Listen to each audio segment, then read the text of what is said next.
Welcome to my platform. This is your tutor, Mr. Sensor from Sensor Academy School of Tuitions. If you're watching this on my Facebook page, tag others or tag your friends that may find this video very much beneficial, especially the internal grade 12 candidates awaiting next month exam or those intending to rewrite in 2024. If you're watching this on my YouTube channel, kindly hit on the subscribe button, turn on the notification bell in order to get notified when next I post a new video. In this tutorial, we're going to consider chemistry and we're going to talk about categorically science paper 2, a lesson at Sensor Academy. So it says grade 12 science paper 2 revision, and this lesson was on 23rd September 2023. In this tutorial, we'll also try using a 2019 paper 2 internal exam, which was based as a revision when this lesson was taught, that is on a Saturday. So let's begin. So question B1 says matter is made up of 3 basic units, and then on A, state 3 basic units of matter. Matter is anything that has mass and can occupy space. Hence, the 3 basic units of matter are the ions. We can talk about the ions. We can talk about the atom. And then lastly, we can talk about the molecule. And then B, give the basic units of matter contained in a common salt. When you talk about common salt, a very good example is, let's say we have that is sodium, and then we have that is chlorine. We're going to find that sodium is in group 1 with a valence of 1. Chlorine is also in group 7 and it can gain 1. So when sodium loses this 1 electron, it becomes a sodium ion. When chlorine gains 1 electron to be stable, it becomes a chloride ion. So if we cross these, we're going to have that is sodium chloride, meaning the compound is made up of those 2 types of particles. Hence these charges. An electrically charged particle or any charged particle of an element is called an ion. So we're going to say ions.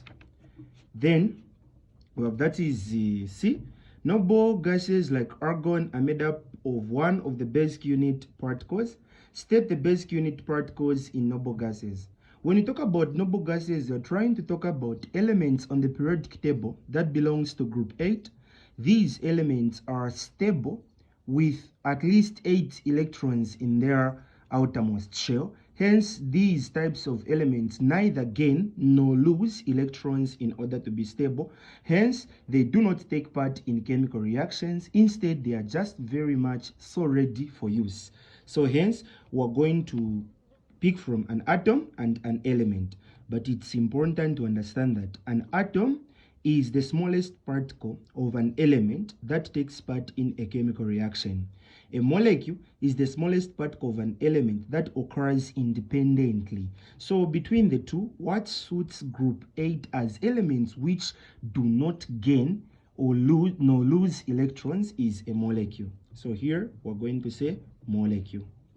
So this is our answer. So that's for B1. Matter is made up of 3 basic units. State the 3 basic units of matter. Ions, these are charged particles. Atoms, taking part in a chemical reaction. Molecule, the smallest particle of an element that occurs independently. Give the basic units of matter contained in a common salt. Usually, a salt is also made from, that is an alkali from group 1 and an halogen from group 7. Hence, we're going to have that is a positive ion and a negative charged ion in order to make a neutral product. Hence, we're going to say ions. Noble gases like argon are made up of one of the basic unit particles. State the basic unit particles in noble gases. So we say molecule. So then we go to B2. So B2 is trying to say brass is an alloy of 2 elements. When we talk about an alloy, we're trying to talk about a combination of 2 or more elements, and this is one of the methods of preventing rusting. Rusting should be prevented in as much as when it occurs on the shine surface of an element or metal, it destroys its strength. So here it says define the term alloy. An alloy is a uniform mixture of two or more elements.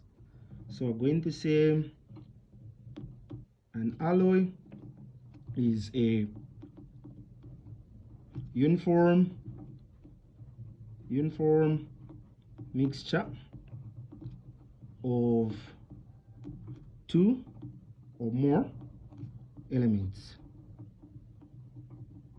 So I'm going to say an alloy is a uniform mixture of two or more elements. And then it continues, state two elements that make up brass.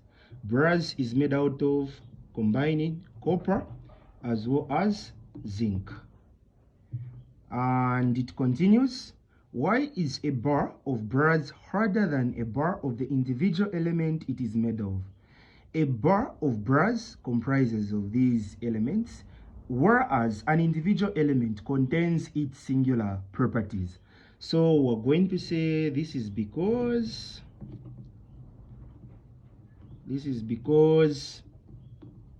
a bar of brass contains two elements, hence more harder than an individual.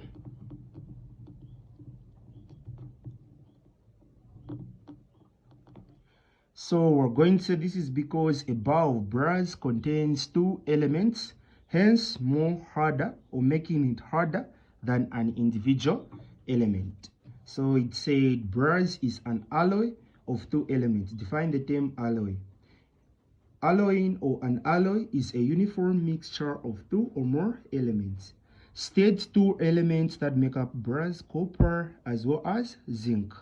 Why is a bar of brass harder than a bar of the individual elements it is made of? This is because a bar of brass contains two elements, hence more harder or becoming harder than an individual element. We go to the last question. And the last question on B3 says the table below shows the description of substances A, B, and C. And then here we have, that is, give the physical state of each of them. So we're going to find that here we have a description. Particles occupy any space available. Particles are closely packed. Particles move randomly with or within the space of the substance. Then we should be able to correctly state the state of matter. So this should be simple, especially where it says particles are closely packed.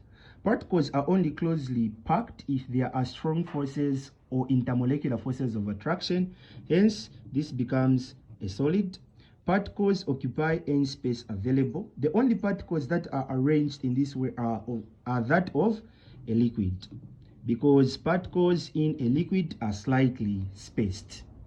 Particles move randomly within the space of the substance. Moving randomly, it means there are absence of intermolecular forces of attraction. Hence, this becomes a gas. And then it continues on to, how can substance C attain the structure of substance A? What is substance C? Gas. What is substance A? Liquid. A gas can only become a liquid, especially if it loses its energy, thereby condensing, forming a liquid. And this can only occur if the temperature of the surrounding is lowered. So we're going to say if the temperature of the surrounding is lowered. So if the temperature of the, let me write it clearly.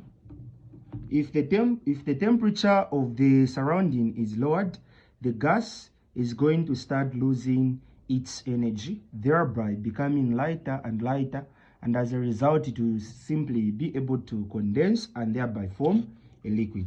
And then lastly, substance B is said to be a pure substance.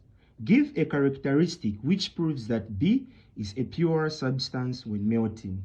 A pure substance is said to be a homogeneous substance or contain a homogeneous nature, for the reason that it only contains one category or type of particles in it. And as a result, a substance such as a liquid, solid, or gas will only said to be a pure substance when undergoing a process because it has a certain temperature at which it can be able to change. Giving an example, if we have 100 degrees Celsius, we're going to find that this 100 degrees Celsius is something that is going to make that is water to change its state. And as a result, we're talking about substance B being a solid, so we're going to say it has a fixed melting point. It has a fixed melting point. Why am I saying so? This is for the reason that for a solid to melt, it doesn't just melt there and then. It is a process, and there will be a certain temperature at which this can no longer be a solid. Instead, it will be forced in order to start undergoing a change and thereby having to melt into a liquid. So this is all for today. I hope you find this video very much beneficial. Kindly share, leave a comment, subscribe to this YouTube channel, and ensure that you grab a paper and relate the information. I did this particular video for the purpose of revision, especially in preparation for the final exam for question 1, 2, and 3, implying that these are some of the regions that are able to contain grade 10 work. Hope you are able to tag others that at least may be able to find this video as a way in order to revise and at least adding on to their academic growth. This has been your tutor, Mr. Sensor from Sensor Academy School of Tuitions. For now, till in the next video, it's a very goodbye.